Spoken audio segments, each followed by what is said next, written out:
Un. Alors, donc, nous commençons Baruch Hashem, un cours que j'ai intitulé La valeur de la famille ou une famille avec des valeurs. Et je tiens à remercier le Rav Castiel pour ses enseignements. Ça m'a permis de développer d'autres choses.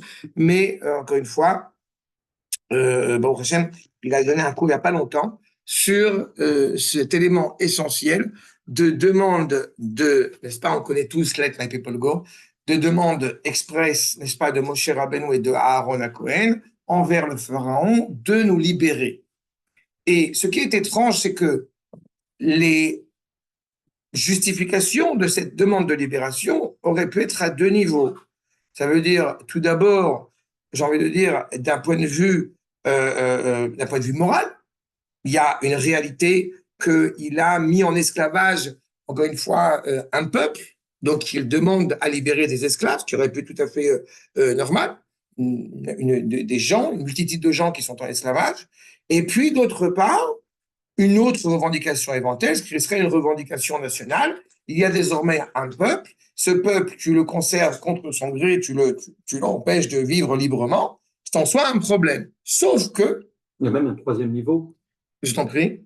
Moi qui libère-toi, toi, Pharaon, de ton esclavage. Oui, mais ça, c'est trop Oui, mais ça, c'est un autre problème. Parce que là, tu parles déjà d'une dimension d'Afka spirituelle et surtout, j'ai envie de dire, dans le fond, ici, Moshe ne va pas dire libère-toi, Hitler, de ton esclavage. Il n'est pas forcément prêt à entendre ce genre d'argument. Mais ce qui est sûr, c'est qu'a priori, il aurait été judicieux, il aurait été logique de dire au pharaon, tu détiens des esclavages, cela est incorrect moralement parlant. Deux, tu détiens une nation entière sous ta coupe, alors que c'est une nation qui doit atteindre à avoir son indépendance politique, ce qui serait tout à fait légitime. Sauf que, dans les versets, on voit que ce n'est pas la demande de Moshe Rabbeinu.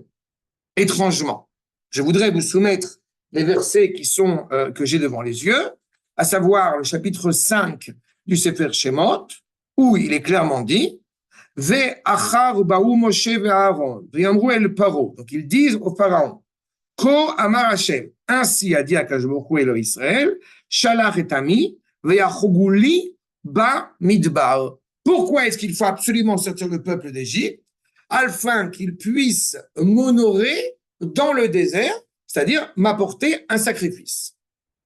La demande, l'exigence auprès du pharaon, c'est ce qu'on pourrait dire une exigence religieuse. Nous demandons expressément de pouvoir aller sacrifier un sacrifice auprès d'Akadosh Baruch Hu. Pour quelle raison? Et c'est ce qu'il va dire par la suite, parce qu'est-ce qu'il s'en fout, le pharaon, de faire entièrement un sacrifice? Et en plus, quel sacrifice? Vayomer Paro, mi Hachem. C'est qui ce Dieu? Asher Eshma Bekolo, dont je vais entendre la voix. Les Shalach et Israël, lo yadati et Hachem. Je ne sais pas qui c'est Kadosh Baruch Hu. Ce qui était toujours un petit peu ingrat, parce qu'il a quand même eu Yosef Hatzadik une génération suivante, et qui aurait pu moins faire preuve de reconnaissance à l'égard de tout ce que l'âme Israël lui a apporté. Peu importe. Le fait est, c'est que la réponse de Moshe et de Aaron, Vayomru, Eloé Aivrim, donc le Dieu des Hébreux, Nikra Alenu, nous a appelés, Nelchan Ader Shloshemim Bamidbar, nous allons marcher 3 jours dans le désert, Venisbecha, Lisboa, c'est apporter donc un sacrifice, auprès d'Akadosh Baruch Hu, Penivganu Bedever, de peur encore une fois que, eh bien, on nous blesse ici, et le même message va revenir tout au long des plaies. Libère le peuple pour que nous puissions aller apporter un sacrifice dans le désert. Le chapitre 7, de nouveau, il va le faire le rang à la demande d'Akadosh Baruch Hu, Shlach et Ami, Veyavduni Bamidbar. Pourquoi il faut libérer le peuple? Pour qu'il puisse apporter un sacrifice dans le désert.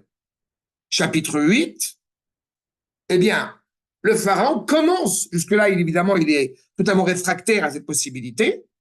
Le chapitre 8, dans le Sefer Shemot, le pharaon commence à émettre, eh bien, une réponse plus ou moins favorable. Pourquoi? Puisqu'il leur dit, Vaikra Paro el Moshe, donc le pharaon appelle Moshe et Aaron, et il leur dit, je vous en prie, faites un sacrifice en Égypte. Vous voulez apporter un sacrifice pour votre Dieu? Apportez un sacrifice sur la terre d'Égypte. Seulement, Moshe dit, on ne peut pas faire ça. Pourquoi on ne peut pas faire ça? Parce qu'ils vont nous massacrer.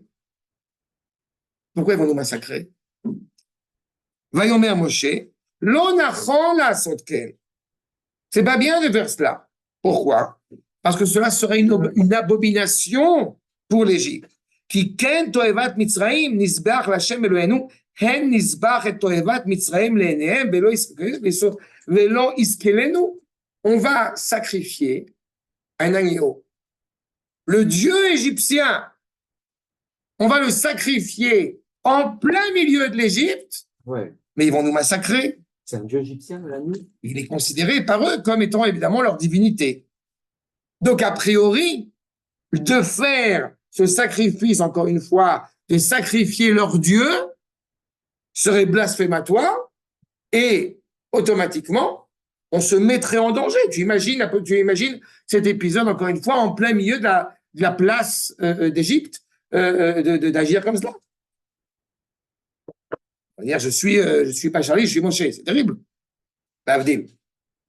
Bref. C'est quand même un raisonnement curieux parce que le pharaon, il n'avait pas intérêt à massacrer les Hébreux. Oui, ils sont massacrés leur Dieu. Bah même, pourquoi est-ce qu'il les garde, les Hébreux? C'est qu'il en a besoin. Oui, mais il ne sait pas forcément qu'ils veulent sacrifier un agneau. Il n'en a pas vraiment besoin, la vérité. Il y a une question d'orgueil qui est si mal placée. De ça, oui, c'est ça, c'est ça. S'il faut les tuer, les tuer. C'est ça. Il a aussi bien compris, il y a une tradition ancestrale qu'on a tout intérêt. La preuve, c'est qu'il est prêt à tuer les premiers-nés, à tuer les garçons, mais à garder les filles. Il a très bien compris qu'en réalité, il y a une richesse en Israël qu'il est important de garder, mais il faut écarter le père. Il faut écarter le mari. Il faut écarter l'homme. C'est pas? Il faut prendre la richesse d'Israël, mais encore une fois, avorter totalement l'origine, avorter totalement la racine. C'est pas? C'est ce qui s'était passé avec Abraham et avec Sarah. Il a compris qu'il n'avait pas intérêt à porter préjudice à l'égard de Sarah, entre guillemets, à cause d'Abraham. Mais si désormais on tue Abraham, que Dieu préserve, alors c'est bon, on peut garder Sarah. D'accord? C'est pour ça qu'il a fait de sa femme sa sœur. Oui, mais ça c'est par rapport justement d'abord à ce rapport de respect, mais c'est un autre sujet, mais c'est un rapport de respect à l'égard, encore une fois, de sa femme que nous devons avoir. Bien évidemment, cela ne fait pas du tout penser à la chrétienté, qui pour le coup, évidemment, c'est toujours montré avec beaucoup de respect à l'égard de Israël. Je vais faire la parenthèse pour le petit cynisme actuel. Mais le fait est, c'est que justement, ce qui est encore plus surprenant et encore plus intéressant, c'est que en réalité, ce sacrifice, la fête s'appelle Pessah, ce sacrifice de l'agneau est le sujet principal et fondamental de Pessah. La preuve, Pessah. On fait appel à Pessah, on fait appel à l'agneau pascal, comme on dit en français, on fait appel à l'agneau que nous allons sacrifier. Pourquoi est-ce que c'est ça qui est le plus important? Plus que ça, il est inscrit dans le Midrash Rabbah que je vous soumets, à Kadosh Baruch Hu, justement, on va dire à Moshe, donc de l'Ishrot à Pessah, il faut tuer sacrifier l'agneau. Amarlo Moshe, Ribon Olam, Kadosh Baruch Hu. Adavar azeh, er ani yachol la'asot. Comment je peux le faire? I ata yodea she'atzon Elohehen shel Mitzrayim. Hine. Moshe pose la question à Kadosh Baruch Hu. Pas qu'il a un problème quelconque à tuer éventuellement un agneau, mais il sait dans quelle considération cela va amener le peuple juif. C'est leur divinité. Ainsi qu'il est dit, on l'a vu à l'instant dans le verset que je vous dans le chapitre 8 que je vous ai soulevé. En nisbeach et toevat Mitzrayim, on va encore une fois sacrifier cet agneau à leurs yeux, c'est ce qui se passera par la suite, et ils ne bougeront pas un sourcil, mais on va sacrifier a priori cet agneau, et automatiquement ils vont nous en vouloir, on va se mettre en danger. Réponse d'Akadosh Baruch Hu. Amarlo Akadosh Baruch Hu, Chayecha. En Israël yotzim mikan, Israël ne sortira pas d'ici, tant qu'ils n'auront pas sacrifié le Dieu des Égyptiens en face d'eux, devant leurs yeux, de manière, encore une fois, révélée aux yeux de tous. Oui, et il faut qu'ils le voient, et il faut qu'ils le perçoivent, pour qu'ils comprennent bien qu'il n'y a pas d'autre Dieu que moi. Le monde entier, c'est ce qu'il doit entendre. En Elohim, comme il dit, Sheodi alahem, Shen Elohim klum. Leur Dieu ne vaut rien. Leur Dieu est vain. Et pourquoi c'est aussi important que l'âme Israël le fasse? Parce que le peuple juif aussi, il a un problème par rapport à cela. C'est ça. D'accord? L'agneau et la Rolex. Voilà. Mais c'est la problématique qui est soulevée. Mais on va y revenir. Vechel matzino, et c'est ce qui s'est passé chez Beota Laïla. Au moment où Akadosh Baruch Hu va frapper les premiers-nés de l'Égypte, en cette nuit-là, contre un Israël, Shachatou et Apesachel. Ils vont, on se rappelle, sacrifier l'agneau. Il faut juste avoir en tête, on avait l'occasion d'expliquer un petit peu le Corban Pessah dans ses détails, mais il faut quand même avoir en tête qu'ils l'ont pris le Rosh Chodesh Nissan, ils l'ont attaché au lit le 10 et ils l'ont sacrifié le 14. Cet attachement au lit, c'est pas un hasard non plus. On va y revenir. Et ils voient, en réalité, leurs fils aînés qui sont encore une fois, qui sont tués, et leur Dieu qui est sacrifié, qui est tué lui-même. Et ils ne pouvaient pas agir, ils ne pouvaient pas, nous dit le Midrash, ils ne peuvent rien faire. C'est quoi ils ne peuvent rien faire? Ils sont incapables de bouger. Ils ont l'hécatombe, encore une fois, qui se présente devant eux. Ce qui est d'autant plus surprenant, c'est que dès le départ, quand, eh bien, Am Israël, la famille de Yaakov arrive en Égypte, ils sont présentés comme étant des bergers.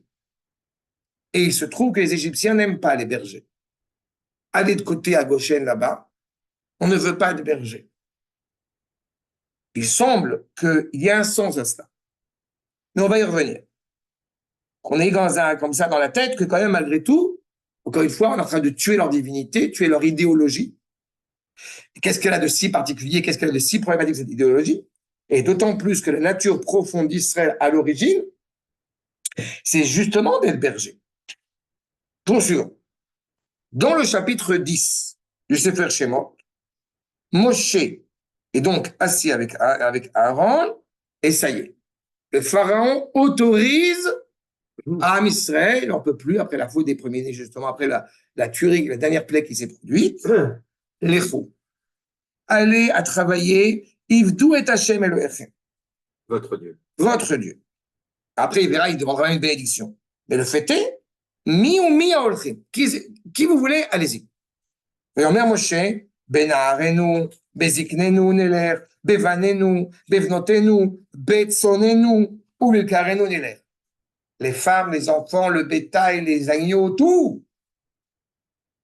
Qui chag Hashem lanu. Toujours pareil. On veut honorer Akadosh Baruch Hu au Har Sinaï par le biais de ce sacrifice. Sauf que le pharaon, que répond-il? Vayomer Elohem yechen Hashem imachem. Quand Akadosh Baruch Hu, eh bien, il sera avec vous, je vais vous envoyer, et shlach etchem, et aprem, reu et ra'a neged panechem, loche, lechuna akvarim, ve'edu et Hashem. Non, n'allez pas tout le monde. Les hommes. Vous n'allez pas, c'est pas un truc pour les enfants, les sacrifices, tout ça, c'est des choses qui sont pas bien. Il ne faut pas qu'un enfant il voit comme ça une bête qui va être sacrifiée en l'honneur de votre Dieu. C'est pas un truc pour les enfants. C'est un truc pour vous, les adultes. C'est une religion d'adultes. Ne mettez pas vos enfants avec. Non, ne mêle pas les vinas. Non, oui. Là, dans le mauvais sens. Là, c'est dans le mauvais sens, là, vous dites, évidemment. Mais le pharaon, on voit bien, il s'oppose à ce que, de prime abord, n'est-ce pas, les enfants sortent aussi. Allez-y. Les hommes, les femmes, encore, on peut discuter, mais pas les enfants. C'est ce que va dire Rashi. Quand vous avez dit d'emmener aussi vos enfants avec vous, et là, l'echou agvarim. Non, juste les hommes. Ve'ivdu et Hashem. Honorez votre Dieu, faites ce que vous voulez, qui etam mevakshim, ce que vous demandez, qui ota bakashtem adena nizbecha lelenu ben derech hataf lisboa. C'est pas bien pour les enfants d'aller participer à cette cérémonie. Voyez, encore une fois, on avance, mais étrangement, il est suffisamment têtu. On n'est pas encore Il est très moral, surtout. On va voir. On va voir à quel point, évidemment, il est moral. Quand est-ce que les choses commencent à, j'ai envie de devenir, comme je dis, fatales? On est au chapitre 10 de Sefer Shemot, un petit peu plus tard, justement, à la 9e plaie. À ce moment-là, le pharaon est prêt, après 210 ans d'esclavage, Vaikra paroel Moshe, il appelle Moshe, Aaron, Lechu, Ivdu et Hashem, Rak zonchem bekerechem, Yutzag, Gam tapechem, Ilech imachem. C'est bon. Allez avec vos femmes, vos enfants, tout ce que vous voulez, Par contre, le bétail, vous le laissez ici. Le tzonechem, ויאמר משה, גם אתה תיתן בידינו. Non, pas seulement notre bétail à nous, tu vas nous donner. Ça, c'est pas shoot. Si tu veux pas nous le donner, tu vas nous le donner. Mais ton bétail à toi aussi, tu vas nous le donner. Ça, c'est Moshe. Je reprends. ויאמר משה, גם אתה תיתן בידינו זבחים ועולות.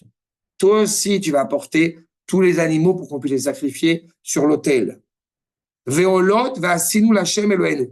Vous avez remarqué, évidemment, quand il concerne le pharaon ou les Égyptiens, c'est vrai de manière générale pour un goy, quand il va apporter un sacrifice volontaire, on va rentrer dans la parashat Tzav cette semaine, quand un goy va apporter un sacrifice volontaire auprès de la Kadosh Baruch Hu, Korban Nedava, qui a priori, ce qui serait le cas dans l'âme Israël, on va apporter un korban auprès de la Kadosh Baruch Hu, il y a ce qu'on appelle korban shlamim, c'est-à-dire qu'on peut permettre à Kadosh Baruch Hu, entre guillemets, d'en profiter, et on en profite aussi. Le korban Pessah, un exemple cuisant, on amène ce sacrifice au Beth Amikdash, en tout cas sur le mont du Temple, et on mange aussi les sacrifices.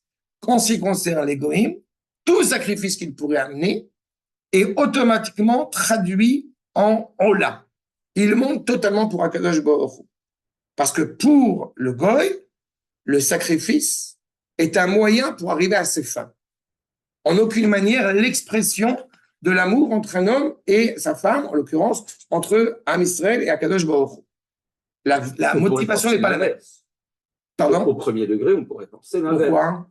Parce qu'on pourrait dire chez nous, les Juifs, on le donne, mais en vérité, on jette l'argent en l'air, ce qui retombe, c'est pour nous. Non, c'est Ola. La Ola, justement. La Ola, la combustion totale. Chez nous ? Non. On n'a pas besoin de la combustion totale, mais à la demande d'Akadosh Baruch Hu lui-même. C'est ça la nuance. C'est pas nous pensons. N'empêche qu'on profite du sacrifice, tandis qu'eux, non. Non, parce que tu peux apporter aussi une Ola. Ah, d'accord. On n'est pas prêt à apporter une Ola. Quand on amène une Ola, on amène une Ola. Quand on amène un Shlamim, on amène un Shlamim. Quand on amène un Khatat, on amène un Khatat. Okay. Mais les Goïms, même s'ils apportaient justement une volonté de Shlamim, soi-disant pour participer à ce sacrifice, en réalité, c'est automatiquement transformé en combustion totale. Okay. Parce que justement, il y a un intérêt mutuel entre le créateur et la créature, si je puis dire, entre la créature et le créateur. Oui. Et une volonté d'intimité. Oui. D'accord ? C'est quelque chose qui est très important aussi à noter ici. Mais on va voir, on va revenir parce que ça touche aussi la problématique que je vais vous soulever. Le fait est, c'est que donc, effectivement, le pharaon, eh bien, n'accepte pas le fait que nous puissions sortir avec nos moutons, d'accord ?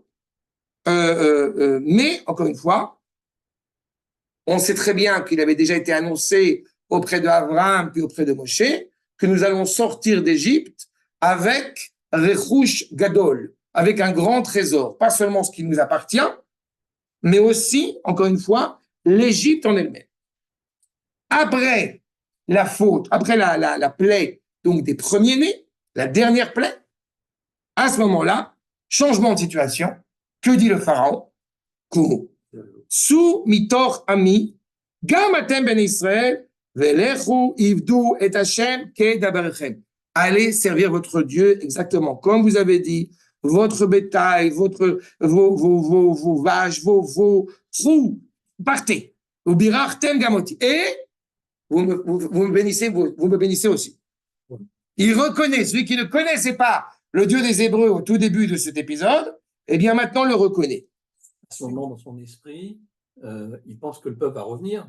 C'est-à-dire qu'il va vraiment faire sacrifice, il ne les renvoie pas définitivement. Non, mais mais c'est la demande qui a été faite.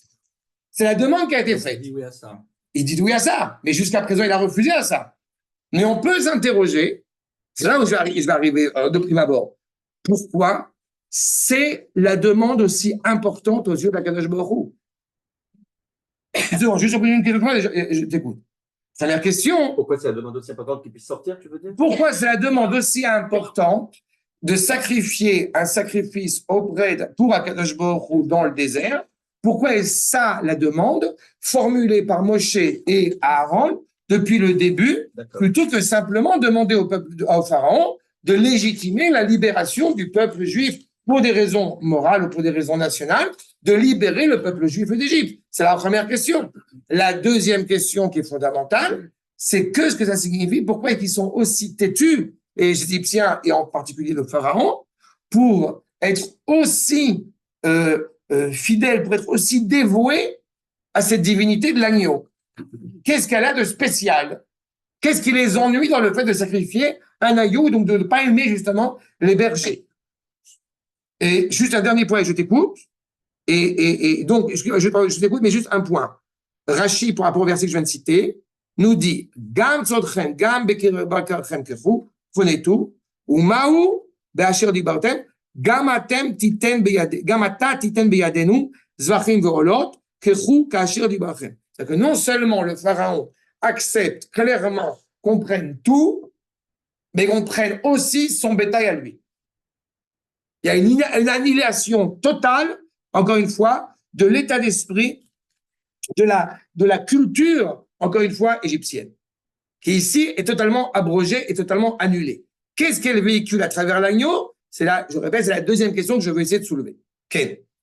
Moi, je me pose la question de savoir pourquoi c'est le pharaon à qui on fait la demande. À la limite, pourquoi nous, on ne s'est pas rebellés, on ne serait pas sortis? Pourquoi fallait-il demander au D'abord, il y a une tribu qui a essayé de le faire et le peuple ne l'a pas suivi.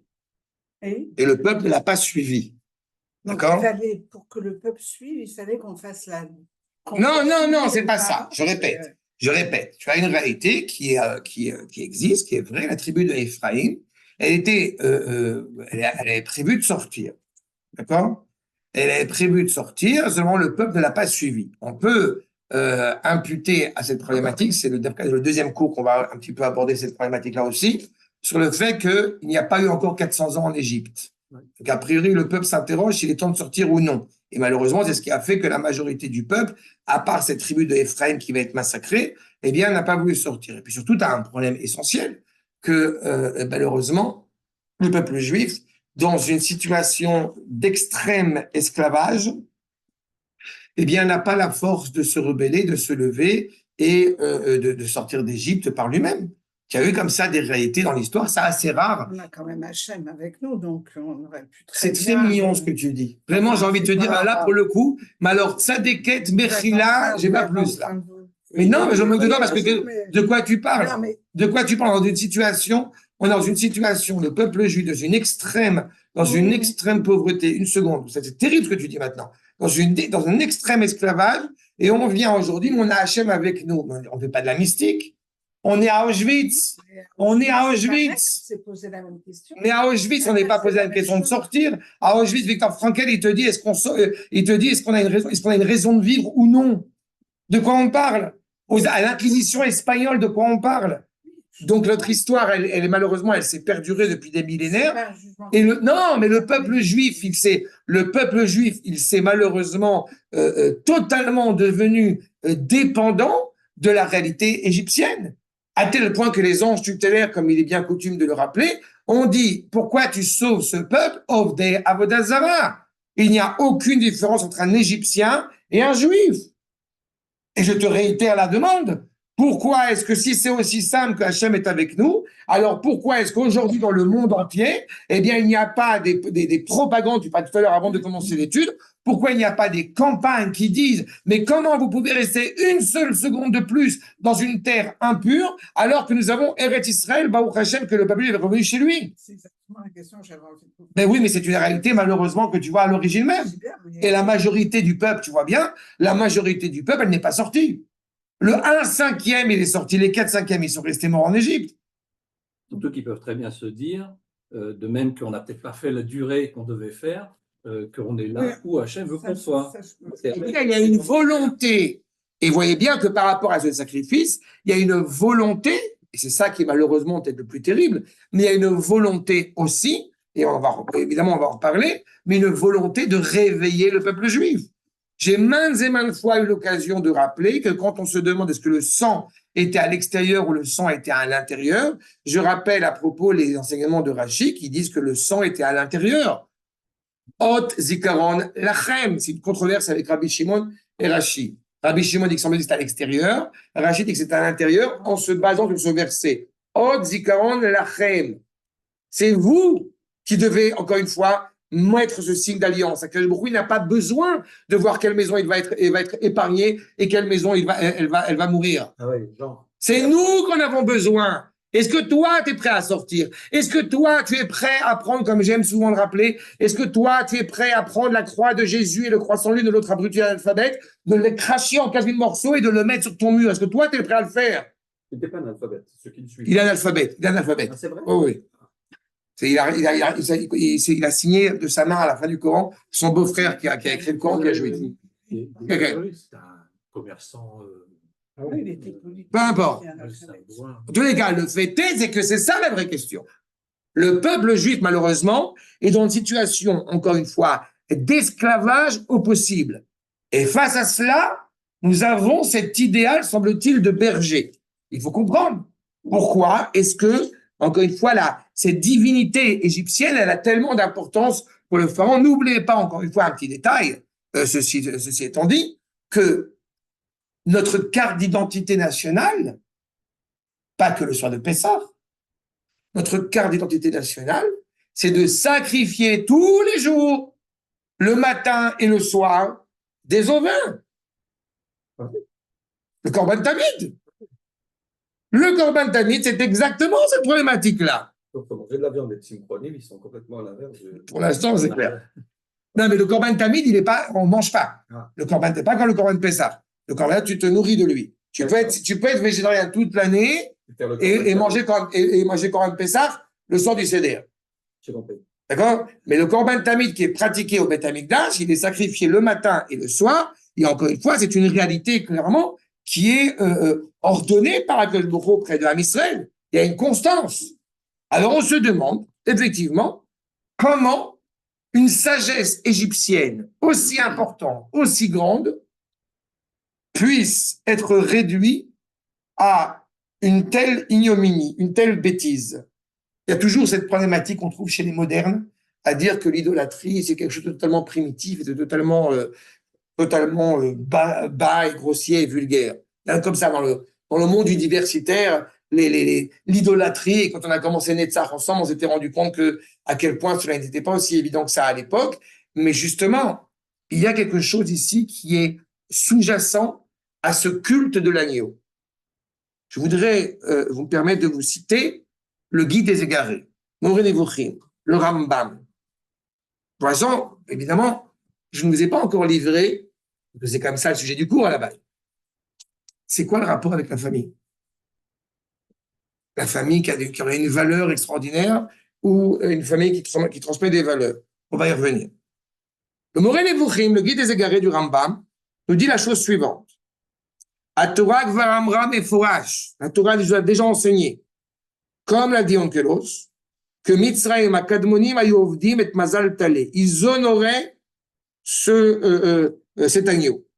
Velachen, Emayu Osrim Lishchot Son. Il était profondément interdit, c'était une abomination pour eux, de sacrifier, encore une fois, l'agneau. Et on a un devoir de s'opposer totalement à cela, à cette conception, nous dit le Rambam, totalement erronée. On a le devoir de sacrifier, encore une fois, cet agneau, et pas que l'agneau d'ailleurs, même les autres animaux, le bovin, etc. Parce que Bemaaseh Shem Chashvou si Amerin et Salezé Shebo Mitkarvim Lachem. Ce qu'ils pensaient être l'antithèse de ce rapprochement vers Akadosh Baruch Hu, c'est exactement le rapprochement d'Akadosh Baruch Hu par le sacrifice, encore une fois, de cet agneau. Qu'est-ce que l'agneau? L'agneau, c'est un animal en réalité. Et donc, il faut se guérir, dira le Rambam, de ce mot, de ce virus absolument terrible. L'agneau, malheureusement, c'est la recherche du salut, la recherche de sérénité. On veut le calme. L'agneau n'est pas une bête féroce. L'agneau est une bête qui est plutôt tendre. Il n'y a pas de problématique par rapport à cela, qui est donc le centre, encore une fois. L'idéal, le rêve égyptien, c'est de vivre bien, sans problème, sans se casser la tête, sans suivre le troupeau. On suit le mouvement, pareil. C'est la même conception. Une vie, encore une fois, sans se poser de questions, sans réfléchir, sans révolution, sans rechercher, encore une fois, à corriger le monde ou à le réparer. Non, Nous vivons dans un endroit parfait, qui est l'Égypte, totalement cadré, n'est-ce pas, dans le cadre de la nature. Et, encore une fois, nous sommes totalement insensibles au monde. Il faut quand même aux histoires, à la problématique. Parfois, on s'invente des sensibilités, mais en réalité, on voit que c'est absurde, c'est totalement hypocrite. Ils sont profondément traumatisés quand le Nil devient du sang. Première plaie. Par contre, quand il y a des petits bébés qui ont été jetés dans le Nil, ça n'a posé de problème à personne. Il y a une sorte de réflexion un petit peu étrange. Ça fait penser à rien. D'accord? Non, c'est pour ça, évidemment, c'est purement fortuit. D'accord? Mais c'est une conception pédagogique de l'Égypte. Ne prends pas tout à cœur. D'accord? Sois insensible à cette réalité. Au contraire, on s'invente une sérénité imaginaire. On parle des kinim, on parle de la poussière. On a besoin d'entendre le cri des grenouilles dans son lit pour comprendre qu'il y a un problème. On a besoin de voir les kinim, la poussière sur une terre, mais la terre en tant que telle, cette terre égyptienne, elle est toute poussière. Le Ham Israël, la conception, encore une fois, de Ham Israël, est exactement l'antithèse de cela. La conception de l'hébreu, c'est d'aller de l'autre côté du fleuve, de penser toujours, encore une fois, au-delà, au-deçà d'une conception, encore une fois, qui voudrait se focaliser sur ce qui est naturel. Il n'y a plus de père et de fils. On est copains. C'est le Rambam qui dit ça? Non, c'est moi qui ajoute ça au nom du Rav Kastier. Mais le Rambam, oui, mais le Rav Kook, il dit ça après. Okay. Donc, sur la valeur même, c'est ce qu'il te dit. Les Shem Mataraz ou Atzma, c'est pour ça qu'on va devoir sacrifier le Korban Pessah, encore une fois, Dam ou la Ptachim Ibachut, on doit se couper totalement de cette conception-là. Tout le grand mérite, encore une fois, de Ham Israël, c'est justement de vouloir transmettre des valeurs. Pourquoi est-ce que les bergers sont aussi importants? Quand on parle d'un berger, et on voit, que ce soit Abraham Avinu, que ce soit Moshe Rabbeinu, Yitro, il y a un mouton qui est parti. La vie n'était pas berger? Si, quand j'arrive. Ah, pardon. Yitro, il y a un mouton qui est parti, ça va, c'est pas grave. Que fait Moshe? Il va le chercher. On est la conception, la dispute, la discorde entre les bergers de Abraham et de Lot, c'est autour de savoir où on va paître le troupeau. Est-ce que nous n'allons pas commettre un méfait, une réalité morale par rapport au troupeau? Dans cette volonté des bergers, il y a une volonté de cadrer, de donner, pas seulement de cadrer, mais aussi de se préoccuper, pour David justement, de se préoccuper des moutons qui sont plus faibles, qui sont plus fragiles, des moutons qui sont plus forts, qui va manger en premier, qui va manger en dernier. Qu'est-ce qui se passe en Égypte? On s'en fout. Chacun fait ce qu'il veut. Vis ta vie. Sois totalement insensible. Il n'y a que ta vie qui compte. Le dieu Ra, le dieu du soleil. La liberté des uns commence là où ça. Voilà. C'est bien avant notre ami Kant, mais voilà, c'est ça. On est exactement là-bas. Et nous, l'âme Israël, et c'est pour ça que, encore une fois, Akadosh Baruch Hu déjà demande de sacrifier d'abord et avant tout l'agneau, de sortir d'Égypte, mais de rester avec cette conception totalement esclavage de l'ordre de la nature, de ne pas comprendre même de la valeur de la famille, ce serait un scandale. On a attaché l'agneau à notre lit pour bien faire comprendre, bien évidemment, encore une fois, que la valeur de la famille, elle a une valeur en tant que telle. Elle a un sens en tant que tel. On transmet des valeurs à ses enfants la nuit du Seder. Le lit, c'est l'expression de l'intimité entre un homme et sa femme. Et l'intimité entre un homme et sa femme, dans la tradition juive, se fait dans la sainteté, se fait dans la Gdusha. Non, tu as attaché l'agneau en Égypte à ton lit. La divinité égyptienne, exactement. Ce n'est pas moi qui sers l'agneau, c'est l'agneau qui me sert. Justement, au nom de ces valeurs-là. On ne fait pas des enfants parce qu'on a un instinct de survie. On fait un enfant parce que, justement, on a envie de lui transmettre des valeurs. Avoir un enfant, ça veut dire aussi que la vie n'est pas un fleuve tranquille. À l'inverse de ce que voulaient les Égyptiens. Les Égyptiens veulent vivre, encore une fois, un salut. Nous, on est l'inverse. On a une sensibilité. On refuse l'idée d'être adish, d'être indifférent à l'égard de la réalité. C'est la conception profonde d'Am Israël. C'est-à-dire que nous sommes, encore une fois, toujours sensibilisés à ce qui se passe autour de nous. On voit par rapport au berger, on voit par rapport à l'agneau, on voit ce qui est sous-jacent à tout cela. D'accord? C'est clair ce que je vous dis? Le berger rassemble. Il rassemble, il éduque. Encore une fois, Israël, c'est la famille, en fait. Israël commence d'abord par justement le rapport à la famille. C'est tout à fait, non, mais c'est tout à fait juste. Israël a commencé par être une famille pour devenir un peuple. Oui. C'est Pézoua Israël, c'est le peuple juif. C'est l'entité, encore une fois, de ce peuple. On est une famille, on amène un sacrifice ensemble en famille. Il y a une valeur, encore une fois, au nom de cette identité. Et même quand nous allons manger, justement, c'est ce qui a passé par la nourriture, même quand nous allons manger, nous sommes conscients qu'il y a deux forces qui nous animent. Il y a une force, évidemment, nourricière, on veut manger. Mais ça ne se contente pas à cela. Quand on se rappelle dans la tente d'Abraham, quand Abraham invite des invités, eh bien, il leur a appris deux choses. Il leur a appris effectivement la prise de conscience que c'est Akadosh Baruch Hu qui pourvoit parce que tu puisses manger. Mais c'est pas que ça. Il leur a appris aussi le zimoun. Il ne suffit pas seulement de manger. Il y a aussi une dimension sociologique très importante à manger ensemble. Aujourd'hui, j'entends d'ailleurs de plus en plus de cultures dans le monde qui commencent à laisser entendre que manger, c'est pas seulement alors que à l'inverse, d'autres civilisations d'Afrique en Occident sont exactement l'antithèse de cela. J'ai mangé, je me casse. Je mange dans ma chambre, tout seul. La tradition juive est particulièrement à Pessah, pas que à Pessah. Elle est l'inverse de cela. On est en train de se demander dans un repas de famille, est-ce que j'ai le téléphone ou j'ai pas le téléphone? Et c'est un scandale.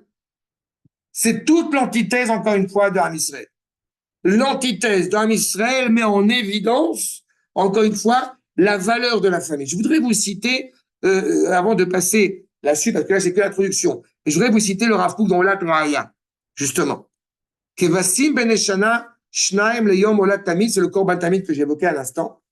Mesher Achaim Alalu, la continuité de la vie, Amiyuchasim les Korban Ze, qui donc prend son sens à travers ce sacrifice. Hu Betruna Shel Sheket, le calme, l'authenticité, la sérénité à laquelle nous aspirons, chez Ein Bosh Mishum Chaboul, Ve'eres Olam. Il n'y a aucune destruction. Il y a une réalité qui bouge, qui est dynamique. Mais le sacrifice est pratiqué le matin et le soir pour assurer une confiance dans l'avenir malgré les obstacles, malgré malgré les pérégrinations qui se produisent chaque jour. L'Égyptien ne recherche même pas cela. Comme je l'ai dit, il recherche une pseudo-sérénité. Il fait du yoga. Et quand tu as fait du yoga, plus de problème. Tu ne divorces pas avec ta femme, tes enfants sont tous bien élevés, il n'y a aucun problème. C'est du grand n'importe quoi. Vipassana. Vipassana, tu connais Vipassana? Non. Ah. C'est le truc des grands bourgeois suisses, juifs et français. C'est des retraites silencieuses. Ils ne parlent pas pendant une semaine. Et après, par contre, qu'est-ce qu'ils en parlent aux autres? Ce qui est génial, c'est une très belle remarque, parce que c'est quoi Pessah?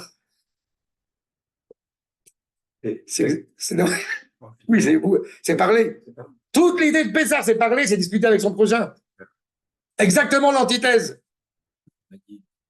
Une mitzvah de Horaïta, quel bruit exige de toi cela dans cette nuit-là. Encore une fois, on n'est pas installé, on n'est pas enfoui. C'est ce qu'il te dit. Bon, tu m'as dit d'où je prenais ce que j'ai dit du Rav Kashtiel, mais lui-même, Baruch Hashem, c'est ce qui est dit explicitement par le Rav Kook. Mishum shikwa betochen chomri veyerida shel miut or. On n'est pas en train de vivre dans une réalité, encore une fois, totalement investie, totalement esclave de la matière, avec un minimum de lumière. Et même si cette réalité naturelle, encore une fois, elle implique cette possibilité-là. Mais on amène justement ces sacrifices, ces agneaux. Et concernant le peuple, encore une fois, nous sommes embarqués dans cette réalité. Le mal existe, les difficultés existent, les obstacles existent. On n'est pas en train de les éviter. On n'est pas en train de dire qu'ils n'existent pas. Ils existent. Mais malgré tout, nous sommes conscients qu'il y a un sens à tout cela, puisque nous nous interrogeons pour justement transmettre ces valeurs, pour élever le monde, pour continuer à, justement, eh bien, transcender cette réalité obscure. C'est-à-dire qu'en réalité, nous ne recherchons pas ce qu'il a dit là, nous ne recherchons pas la retraite silencieuse, nous ne recherchons pas voilà, l'ataraxie, nous recherchons la vie. Plus que ça, comme j'ai coutume de le dire, quand mes enfants ils se disputent, mais vous pouvez pas imaginer, c'est horrible ce que je vais vous dire, je suis content qu'ils se disputent. Ça bouge dans la maison. Je comprends très bien ce que tu aurais plutôt. D'accord? C'est exactement cette réalité-là. Il y a quelque chose qui bouge, quelque chose de vivant. Le caractère un peu moutonnier des Égyptiens, en fait, c'est pas forcément une question de sérénité, c'est que justement, ils ne maîtrisaient pas leur environnement. Chaque année, il y avait les crues du Nil. Exactement. S'il n'y en avait pas assez, c'était la cata. S'il y en avait trop, c'était la cata. Non. Donc, en fait, l'idée, c'est de se tétaniser un petit peu. Oui, mais ça vit dans une réalité où il vit dans une réalité, évidemment, mais il vit dans une réalité où il ne s'interroge pas trop sur l'avenir, puisque dans cette richesse constante. C'est ça, exactement. Parce que tout est encore une fois défini. C'est toute la finalité du rêve même du pharaon à l'origine, qui a été surpris par ce rêve, parce que ça laissait entendre qu'il y a une réalité qui dépasse son entendement, ce qui serait impensable d'un point de vue égyptien. Nous sommes enfermés dans un idéal égyptien, mais encore une fois, qui suit le mouvement. Ce que font le monde. Ils ne cherchent pas à vivre, ils cherchent à survivre. Mais c'est la vie. Mais survivre, c'est déjà s'interroger sur le sens de la vie. Là, encore une fois, on vit aisément, soi-disant, sans. Je mais elle a raison, Sylviane, pour le coup. Oui, mais. Là, tu l'as contredit, mais. Non, je ne contredis pas. Je dis que survivre, ce que tu appelles survivre, c'est déjà s'interroger sur le sens de la vie. Ouais. C'est ça que je veux dire. Survivre, ils ne sont pas en train de se poser la question comment allons-nous survivre. Ils ne se posent pas dans cette position-là. Ils sont esclaves. C'est bien qu'ils sont esclaves. C'est eux les esclaves. Évidemment qu'ils sont esclaves.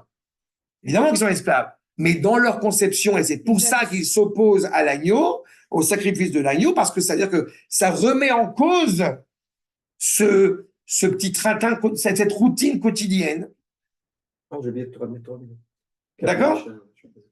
Comment? Camus et Chat. Oui. D'accord? Donc, encore une fois, nous avons deux options. Et c'est pour ça que c'est tout à fait juste ce que tu as dit. Nous avons deux options. L'option de la liberté, ce qui représente Pessah, et l'option de l'esclavage. C'est-à-dire que nous sommes en esclavage de plein de choses dans notre vie, dans notre quotidien, dans notre déterminisme naturel. De la même manière, vis-à-vis de la nourriture.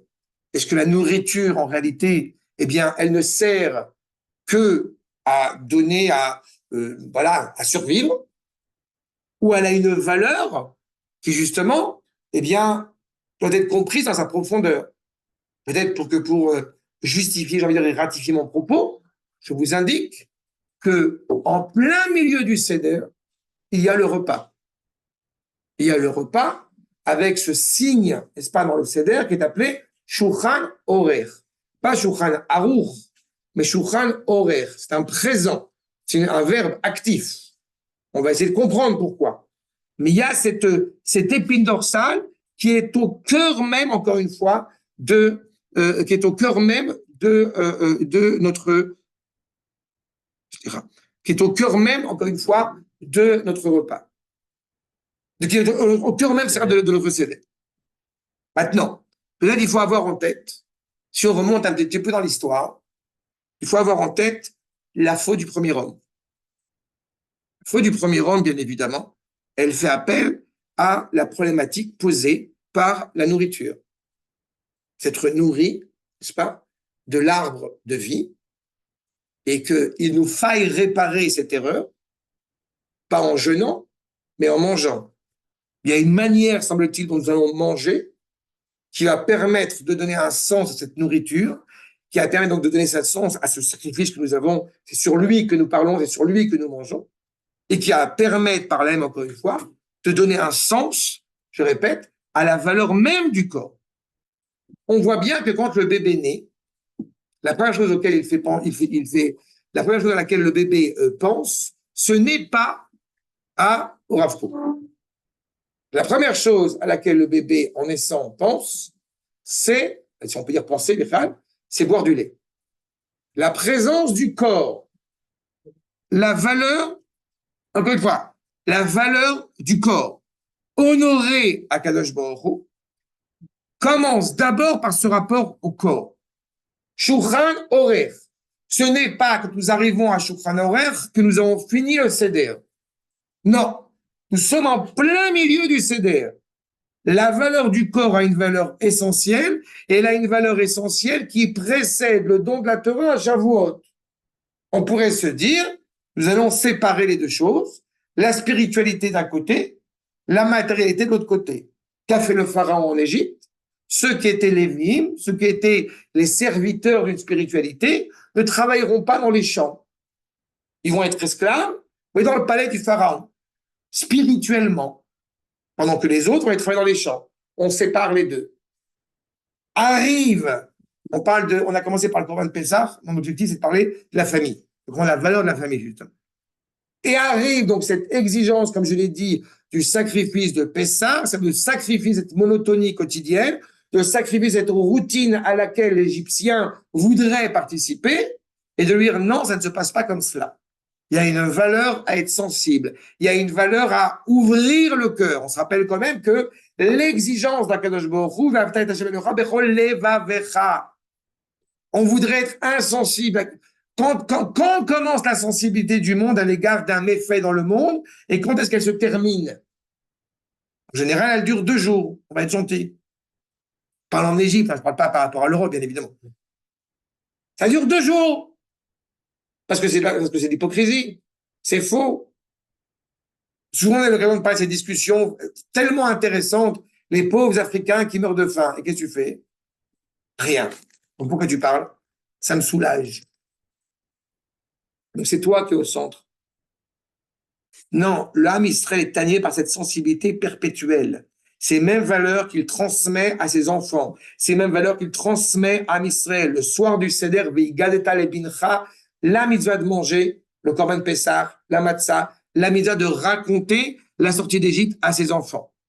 La valeur de la nourriture, elle est essentielle.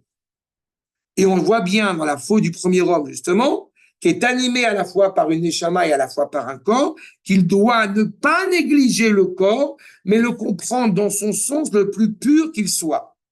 La pureté du corps, puisque celui qui ne serait pas pur ne pourrait pas consommer le sacrifice de Pessah. La parole d'Akadosh Baruch Hu est éclaircie à travers Pessah, Matzah ou Maror, à travers ce que nous allons manger, ce que nous allons nourrir. Cela donne une vitalité réellement, encore une fois, à ce corps, et en réalité à un corps qui est l'habillement de la Neshama. Tu vis ton quotidien, tu vis la famille, tu vis le sens de ta vie, et tu pourrais te dire, voilà, j'ai fait l'essentiel. Non, t'as rien compris encore. Toute cette réalité-là, matérielle qui est devant les yeux, elle a un sens bien profond qui est derrière. Cette réalité physique, matérielle, te permet réellement de t'élever, te permet réellement de scruter ce qu'il y a de plus profond dans la réalité matérielle, dans la réalité terrestre, et qui est idéal et qui est moral derrière. Sinon, je vais quand même jamais le répéter, on pourrait se contenter éventuellement de faire une conférence sur la sortie d'Égypte, le soir du Seder, et on va se coucher. Non. Il importe que dans ta chair, que dans ton corps, ce qui peut sembler réduit, que tu aies justement un rapport cohérent et un rapport vis-à-vis d'Akadosh Baruch Hu qui est aussi traduit dans cette dimension du corps. On va pas regarder combien tu as de licences universitaires par rapport à la Torah. Par contre, on va regarder si tu as un comportement digne de ce nom vis-à-vis de la Torah. Je reprends ta question de tout à l'heure. Pourquoi est-ce qu'on attache l'agneau au lit? Pour bien faire comprendre que ce rapport à la divinité, si je puis dire, prend tout son sens dans la vie concrète, dans la vie, dans le sens, encore une fois, de la vie que nous menons.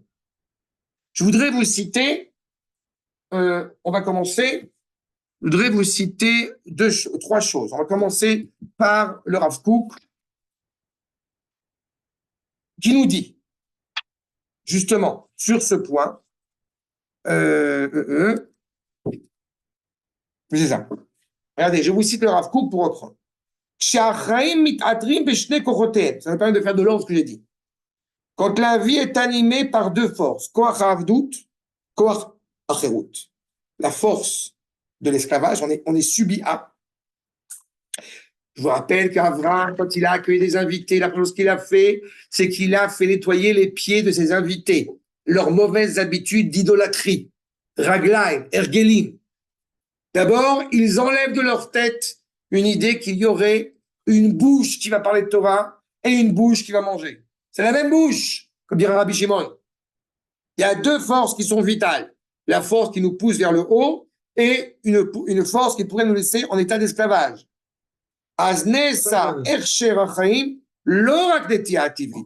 Quand on mange, c'est pas uniquement que nous allons pouvoir émettre des desseins et des désirs naturels. Mais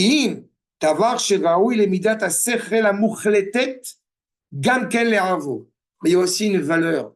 On sait pertinemment, si on pouvait le traduire un peu grossièrement, il y a ce qu'on mange et il y a ce qu'on voit dans l'assiette. Ce sont deux choses qui ont un sens.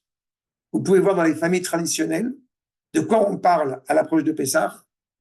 Vraiment, plein de familles qui n'ont pas forcément, qui n'ont pas préparé la Haggadah, etc. De quoi elles parlent? Comment tu fais la farocette? Et comment tu fais... tu manges la chazeret, moi je mange la laitue. C'est ça la discussion. Où c'est que tu as acheté la matzah? Quelle matzah tu as acheté? Voilà, ok ça. Ok ça. On pourrait se contenter de dire, oui, voilà, c'est pour le ventre. Mais non, il y a une valeur à cela. Dira le Rashbetz, celui qui est capable d'apprécier la matzah, c'est la preuve qu'il est digne d'accéder à la liberté. Il est vraiment libre. C'est exactement cela. Mais le stade ultime, c'est que les filles te fichent quand même. La Kneid Allah. Tu veux vraiment atteindre l'élévation max. Mais c'est ce que nous dit le Rav. Yachad imana'a shelata, avec le privilège, le bonheur du goût, nous allons manger,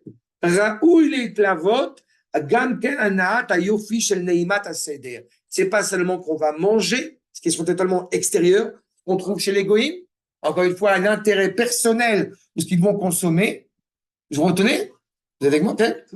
Pas seulement ce que les goïms, on n'a pas tout à l'heure du fait que les goïms, quand ils servent un sacrifice, ils ne peuvent apporter qu'un sacrifice Ola qui va être consommé totalement, parce que leur valeur vis-à-vis de la divinité, c'est qu'il faut qu'elle leur serve.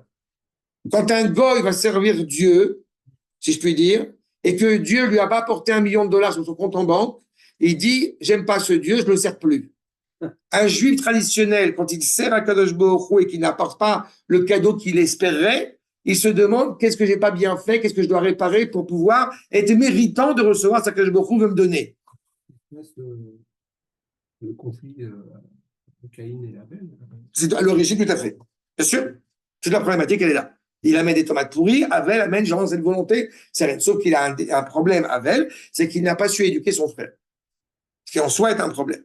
Alors que Yaakov Avinu, quand il arrive à Haran, il dit Echai me'ainatem. Il a cette recherche de fraternité chez l'autre qui est en face. Et tout à l'heure, tu parlais d'Abraham qui, quand il reçoit ses invités, il leur lave les pieds. D'accord. Il leur dit de se laver les pieds pour les faire entrer dans la tente. Mais la même chose, l'autre qui reçoit. Non, parce que l'autre, c'est de bon matin. L'autre, il leur a pas dit de laver les pieds. Ils ont passé la nuit avec les pieds poussiéreux pour que les invités, pour que les gens, pour les résidents de Sdom et Amora, ils ne croient pas qu'ils ont passé la nuit à Sdom et Amora. Parce qu'il a interdit d'abord de faire du chesed. Il a pensé à agir comme cela parce qu'il était rattaché à Abraham Avinu. Mais la démarche n'est pas du tout la même. D'accord? Mais dans ce rapport, encore une fois, donc à la nourriture, je répète, il y a à la fois donc ce privilège de manger, mais aussi, nous dit le Rav, Anat, Ayofi, chez la Neimut Asader, il y a un ordre, quelque chose comme ça d'harmonieux qui est mis en place. Shulchan Orer, la table, elle est mise en place, elle a un sens. Orer, c'est pas Harour. On n'est pas passif ce jour-là. Ce qui est amusant, c'est que les gars nous ont les deux extrêmes dans ce que tu dis. Nous, c'est la bouche qui parle, la bouche qui réunit, la bouche qui mange, mais en même temps une distance. Et eux, c'est où les animaux, ils mangent comme Exactement, des animaux, exactement. ou le culte absolu des cuisiniers, Exactement. mais qui deviennent des dieux C'est vivants. ça, c'est ça. Complètement détaché du Tout cœur. à fait. C'est la beauté du Tout à chef fait qui en ça. a fait des dieux. Ah, c'est bon, je suis très content. T'es d'accord? C'est tout à fait vrai. C'est tout à fait vrai. Le Rav Kook te dit, c'est quelque chose d'exceptionnel. החוברת הנאמנה של כוח העבדות והחירות והשלמה של כל אחד בפני עצמה. Chacune doit avoir sa place, mais elles prennent tout son sens quand elles sont ensemble. Ça s'appelle le sandwich, le korech de Hillel. Le maror avec la matzah et avec le Corban Pessah. Kherut et Avdout. On les mange ensemble. La vie à laquelle nous aspirons n'est pas une vie, encore une fois, du bonheur depuis 0 ans jusqu'à 120 ans. C'est pas la vie que nous menons sur cette terre. Ben non, je suis navré. C'est pas l'aspiration hébraïque. L'aspiration hébraïque, c'est que le monde a été façonné dans un état de tohu et à nous de le compléter, ce qui évidemment ne plaît pas aux Égyptiens. Donc on prend ça en considération. Maintenant, ça c'est le premier point. Le deuxième point, comprendre qu'on a la possibilité de réparer la faute du premier homme. Va nous dire le Sfat Emet. Va nous dire le Sfat Emet sur ce détail, justement, du Shulchan Aruch.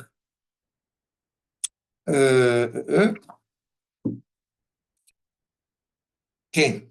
Il nous dit, je vous cite, quand on va manger, on se rappelle que quand on mange, il y a un Dvar Torah à table. Celui qui n'aurait pas mangé de Dvar Torah, celui qui n'aurait pas mangé et qui est des livrets Torah à table, c'est comme s'il avait mangé de Sivremetim. Wow. Il ne vit pas, il est mort. Il lui manque l'essentiel. La même bouche qui parle de Torah, c'est la même bouche qui mange. Le Shulchan Aruch n'est pas l'absolu, il est un élément au sein du Seder. On est en train clairement de réparer la faute du premier homme qui s'est trompé dans l'ordre de sa consommation et dans sa parole. Puisqu'il a, vous vous rappelez, il avait preuve d'ingratitude à l'égard d'Akadosh Baruch Hu en lui reprochant la femme qu'il lui a donnée. N'est-ce pas? On va en parler de la femme dans 2 secondes, on est sur la famille. J'avance, là, je resserre les taux. Le fait est, c'est qu'il faut réparer cette erreur monumentale. Il est ingrat. Nous, le soir du Seder, on va faire le Hallel à la synagogue et à la maison. L'expression de la reconnaissance envers Akadosh Baruch Hu. On va parler, on va louer Akadosh Baruch Hu pendant toute la soirée. Voilà la valeur de notre parole. Illustrée aussi par ce rapport à la nourriture que nous allons donner. On va nous dire le Sfat Emet. Nire ki bevadai nivra gam et sadat lechol bemenu. L'arbre de vie, il a été façonné pour qu'on le consomme aussi. On voit ici les propos qui sont déjà tenus par le Ramchal et par le Rambam bien avant lui sur l'ordre de la consommation. Si l'arbre de la vie a été créé, évidemment, Akadosh Baruch Hu est intéressé à ce qu'on s'en nourrisse. Si le repas existe, n'est pas que par faiblesse qu'il existe. Il a une valeur pour réaliser pleinement ce projet divin sur terre. Seulement, Avaladam Arishon a flot chez l'eau bezmano. Mais il l'a mangé pas en son temps. Il l'a mangé pas au moment où il fallait. Quand est-ce qu'il aurait dû le manger? Le Shabbat. Il aurait pris l'arbre de la connaissance, l'arbre de la vie avant Shabbat, Etz Chaim, c'est la Torah. Et alors, il aurait mangé l'arbre de la connaissance, le Shabbat.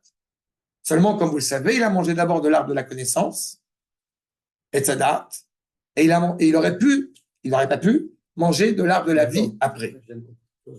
Mais ce que j'ai rien compris, ça veut dire qu'en fait, quand on vit et qu'on jouit de la vie sans avoir la Torah, d'abord, pour comprendre, pas comprendre ce que la Torah dit, pas les mitzvot, mais comprendre comment on doit vivre, ben on continue, on perpétue la faute.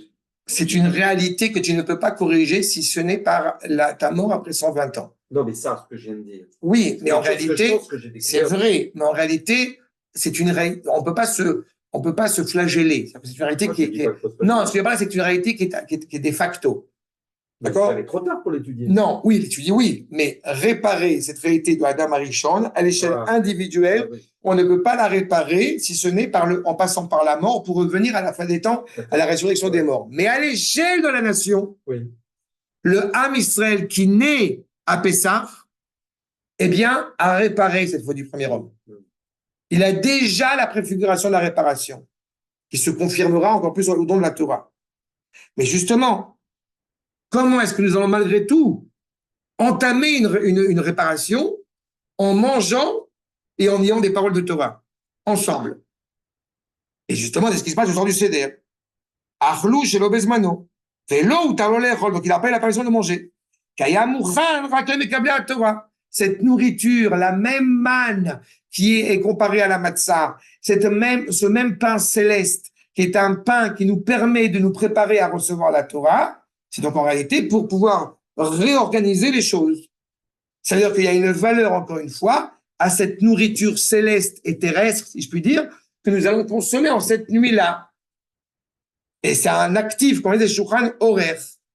Ce qui nous permet de comprendre pourquoi le Baal Shem Tov nous dit, justement, que cette nuit-là, justement, il est impératif de manger, et pas seulement de manger. Il ne suffit pas de manger, il faut manger joyeusement, sereinement, exalté. Pourquoi? Parce que tu es en train de réparer, et c'est ce qu'il dit, cette Séouda, elle permet de réparer énormément de gamim, énormément d'erreurs qui ont pu être commises. La Géoula a été attardée par le manque de compréhension, encore une fois, de l'unité qui doit rattacher l'homme au ciel et à la terre, l'homme à son épouse, à ses enfants, à la valeur même, je répète, à la valeur même de la famille. Et c'est pour ça que va nous dire le Baal Shem Tov, combien il est important pendant que nous mangeons de ne pas penser à des machashavot acherot, de ne pas penser à des pensées erronées. Le soir du Seder, on ne pense qu'à une seule chose. On ne pense que à Kadosh Baruch Hu. On ne pense que à scruter le monde, animé par cette valeur, encore une fois, spirituelle, cette valeur divine au monde et à vouloir pleinement réparer. Et c'est pour cela que nous dit le Baal Shem Tov, écoutez bien, Al-Yedei Achila Veshtiya, Rabotai, après, en mangeant, en consommant, en buvant, nous dit le Baal Shem Tov, c'est vrai, non, Marc? Nous dit le Baal Shem Tov, en mangeant, en buvant cette nuit-là, vous voyez à quel point on est commencé au Korban Pessah, et la valeur humaine, la valeur morale, qui est l'antithèse de l'Égypte, et on arrive à ça, de prime abord. Aliédé Achila Veshtia, en mangeant, en buvant, Bedvekut Aboré de Barar Shemo, en étant profondément attaché à Kadosh Baruch Hu, Icholim Lirot Gilui Shechina, on peut voir la présence d'Akadosh Baruch Hu se révéler. De même que Rabbi Akiva et ses copains, qui ont vu déjà, ils n'ont pas besoin de la lecture du schéma pour comprendre qu'Akadosh Baruch Hu est un. Ils sont en train de vivre cette unité d'Akadosh Baruch Hu, de la proclamer. Ve'lachen achshav, au moment où nous mangeons, be'et ha'seuda tzrichim lesmoach meod meod. Il faut énormément se réjouir. L'argish et atzmo ben chorin, se sentir profondément libre, qui est sorti d'Égypte, de toutes les Égyptes possibles, de toutes les étroitesses possibles, et ne pense qu'à des choses positives. Comment est-ce que Akadosh Baruch Hu a fait avec nous énormément de bonté, de bienveillance, de grâce. Et tout cela, encore une fois, on l'amène à la table du Seder tel un roi. Et non seulement cela, pourquoi est-ce qu'on est pleinement réjoui? Parce qu'autour de nous, où c'est vivant, Bene Beito, Veyeladav, ses enfants, sa femme, Venit Kayam Etzlo, il est le verset dans Teilim, Ishtecha kegefen puria be'arkati beitecha. Ta femme est heureuse, ton foyer est heureux, tes enfants sont comme des shtilei zaitim, des graines sont en train de pousser, sa vie, le shulchancha, autour de ta table. Voilà toute la simcha.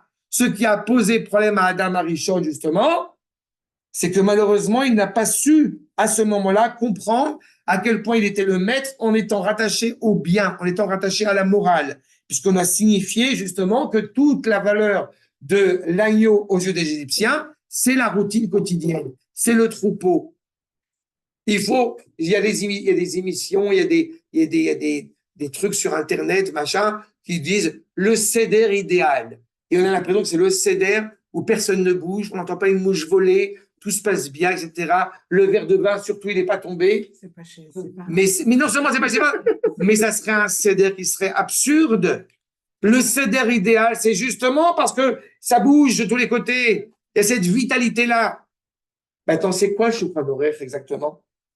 Il y a un enseignement extraordinaire que je voudrais vous livrer pour, encore une fois, montrer à quel point, en mangeant dans la sainteté, en mangeant dans cette joie autour de cette famille, mais tout est déjà induit. On dirait Avraham, le Shulchan Aruch. Pardon? On dirait le Avraham. Ben oui, c'est ça. Le Shulchan Aruch. Eh ben, tu vas voir que c'est pas ça. Mais il y a un rapport vrai à ce que tu dis. Pourquoi? Le Shulchan Aruch, il se trouve que le Shulchan dans le traité de Nedarim, c'est la femme. Ça, c'est un fait. Le shulchan. Pourquoi le shulchan est rattaché à la femme? Je vous rappelle les enseignements de Rabbeinu Bechaye. Shulchan, ça veut dire qu'Akadosh Baruch Hu, il a envoyé la beracha quand il y a du pain sur la table. Tu vois? Shulchan, ça vient de l'ishloach. Pourquoi seul Israël est capable de le comprendre? Parce que nous, on a le lechem à panim. On a le pain de proposition qui est dans le Beth Amikdash. Panim, c'est pnim. On a la rencontre intime avec le Baruch Hu. On a cette sensibilité qui nous anime. Aux yeux de beaucoup de gens dans le monde, la sensibilité, c'est une faiblesse. Ah oui. Alors qu'en réalité, c'est une force.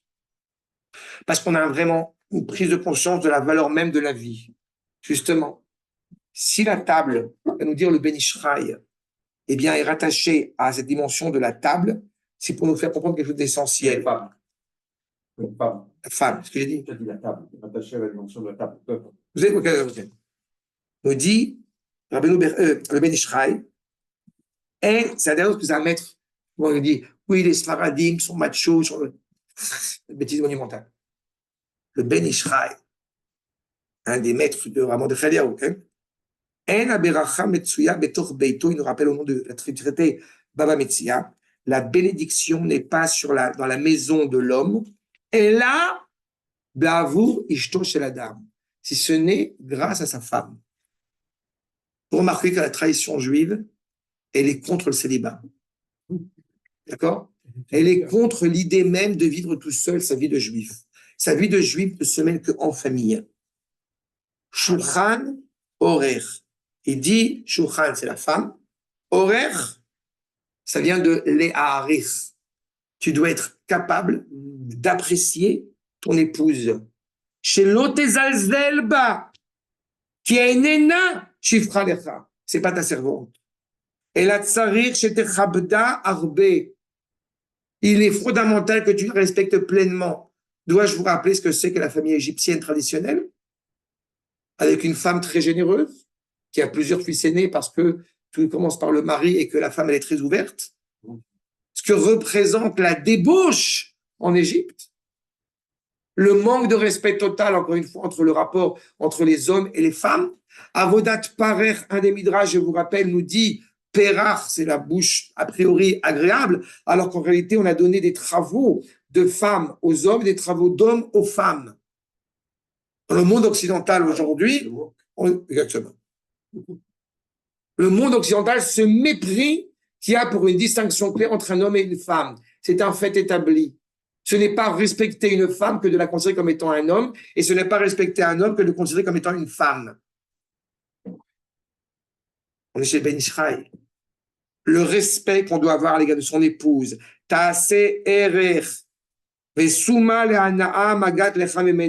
Sois reconnaissant à l'égard de chaque faveur, de chaque bienveillance que ton épouse t'apporte, à la fois spirituellement, quand elle te permet d'aller au Beth Midrash, à étudier la Torah, d'aller faire plein de choses, et à la fois, évidemment, elle te sauve aussi de la faute, et à la fois aussi physiquement, bien évidemment, par la nourriture, partout, par le rapport aux enfants, par le rapport à la famille, tout ce qui est indiqué ici. Tout, et le ménage, c'est pas que elle. Ça n'a rien à voir. Et Shetraïl. Avant de regarder si la femme, elle est Shetraïl, voici toi, t'es Chaïl. C'est ça? Regardez ce qu'il nous dit. Shulchan horaire qui tamid yarshov, il doit toujours penser qu'Akadosh Baruch Hu, en plus de ça, et ça va de pair, hein, il doit toujours penser que Akadosh Baruch Hu, eh bien, justement, nous sommes à sa table. Shulchano shel makom. On est à la table d'Akadosh Baruch Hu. Dans ce rapport, encore une fois, à la famille, nous devons bien entendre ce qui est indiqué. J'ai commencé, encore une fois, et c'est comme ça que j'ai intitulé ce cours, je lui ai dit Mishpacha imarachim et Erer shel Mishpacha. C'est exactement cela. Ce que nous allons transmettre en cette nuit-là, justement, c'est la prise de conscience de la valeur de la famille qui, en tant que telle, a une valeur de sainteté. Et c'est pour ça, encore une fois, que tout cela est traduit par ce rapport à la nourriture, ce rapport à autrui, ce rapport donc au korban, ce rapport à la sainteté qui est donc réparable dans la dimension de la matière par le biais d'Am Israël. Et je répète, c'est l'antithèse totale de toutes les civilisations spirituelles ou non, quelles qu'elles soient, et l'Égypte en tête.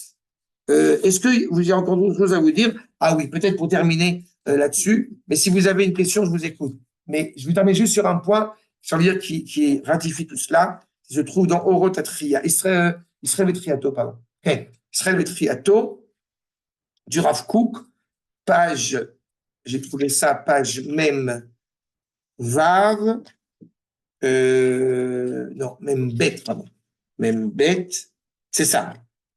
Je vous livre ce que dit le Rav Kook et je termine avec cela pour cette étude-là.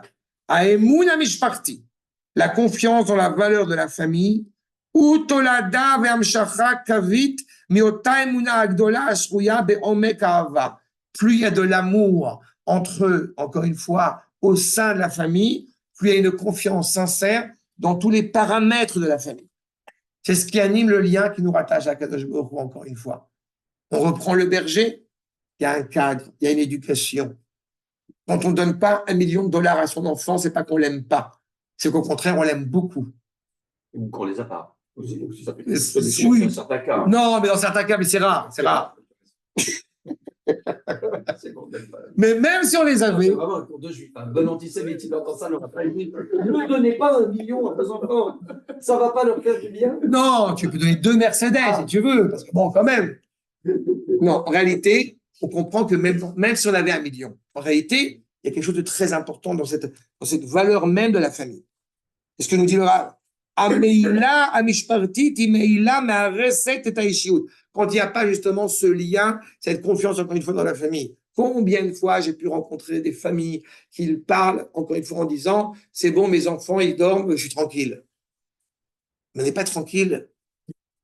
Moi, Non. j'ai des moments dans la nuit, quand il dort. Il y a des moments, comme tu as dit, il y a des moments, il y a des moments. Mais l'essence même de ton enfant qui dort, d'accord, Tu veux que je te va dise, vite te saouler. quand il dort, je dors pas bien, parce que je me lève pour vérifier que c'est bien. Je t'arrête pas. D'accord. Et quand il va parler, et quand il va... Parce que je dors pas qu'il gazoule. Vakasha. C'est exactement cela.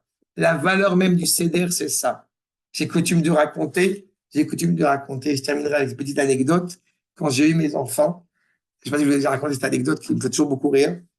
Et mes enfants étaient mes jumeaux comme ça. Mes enfants étaient tous les deux, tous les trois sur mes genoux. Et j'ai commencé à raconter la sortie d'Égypte. Et j'étais très heureux et très honoré de pouvoir accomplir la mitzvah qui m'a été expressément demandée, de raconter la sortie d'Égypte à mes enfants. Et en racontant la sortie d'Égypte avec mes enfants, tellement ému de leur raconter, je me mets à pleurer. Ouais. Ma femme qui me voit pleurer, elle pleure. D'accord? Il y en a des invités. D'accord? Donc là, on avait quand même une grosse ambiance quand même. D'accord? Et bien, c'est exactement cela. On est à l'inverse, je vous répète, de ce que représente l'Égypte. Le soir du Seder, on est à la maison. En Égypte elle-même, on était, je répète, avec le sacrifice de Pascal, cet agneau Pascal, encore une fois, dans le cadre familial, en train de louer à Kadosh Baruch Hu, en train de célébrer la valeur même de ce que ça représente. Vous avez vu ici, avec les différents maîtres que je vous ai rapportés, le rapport qu'on a à l'égard de nos enfants. J'ai volontairement pas parlé des 4 fils, parce que c'est tellement connu, j'ai pas besoin de le rappeler. Le rapport aux enfants, le rapport à son épouse, le rapport à la famille. Vous voyez à quel point, encore une fois, une famille, quand elle comprend que la famille, c'est une valeur en tant que telle, eh bien, c'est une famille qui saura transmettre ses valeurs. Quand on est animé par l'amour, quand on aime Akadosh Baruch Hu dans son cœur, on n'a pas besoin d'être l'avocat de qui que ce soit, ça se transmet. Et l'autre l'entend. D'accord? Et c'est ça qu'il faut entendre au soir du CDR. J'ai des questions? C'est clair ce que j'ai dit? Bien.